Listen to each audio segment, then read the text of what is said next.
We'll start with the overall temperature of the Atlantic Basin based on landfalling named storms.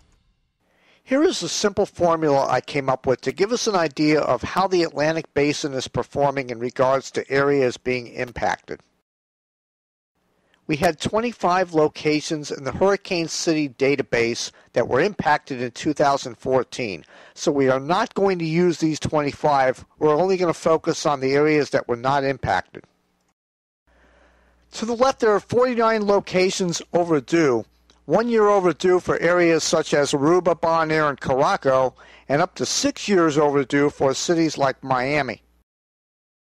To the right, you'll notice the majority of locations, 79, are either due or not due for up to 13 years, such as the central coast of Nicaragua. Now, if you add up all the locations that are overdue, and you add up all the locations that are not overdue, which is the majority of them, around 51%, it gives you a plus 18.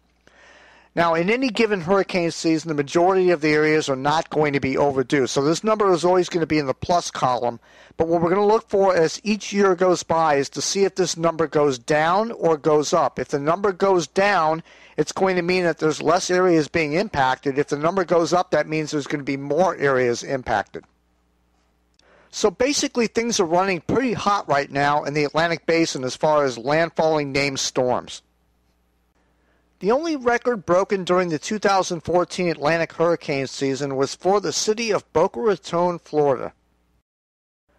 Boca broke its record for the longest gap between named storms of 8 years. This goes back to 2006 when Tropical Storm Ernesto affected the area, and it's been dead ever since. This breaks the old record of 7 years between 1966 and 1974.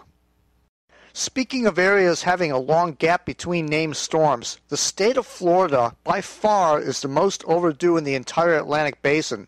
Nearly 60% of all the locations in the database in Florida are overdue. Now, as you can see from this map from the National Hurricane Center, we had quite a few recurvatures during the 2014 season. Now, this is caused by a weak Bermuda high and troughiness on the East Coast. But there were basically two main areas impacted from the Hurricane City database. Eastern North Carolina was affected by Hurricane Arthur early in the season, and being hit early on July 4th caused a calculation for the most likely time to be hit by a hurricane to be pushed back 1 week. Now the average hit date for a hurricane in Cape Hatteras is between August 17th and the 23rd.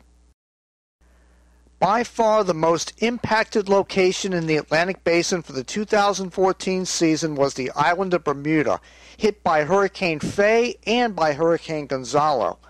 This location will definitely be moving up in the Hurricane City rankings for cities and islands of who gets affected most, and that'll be the next video release. To see the statistics on all 153 locations in the database, please visit hurricanecity.com/cities.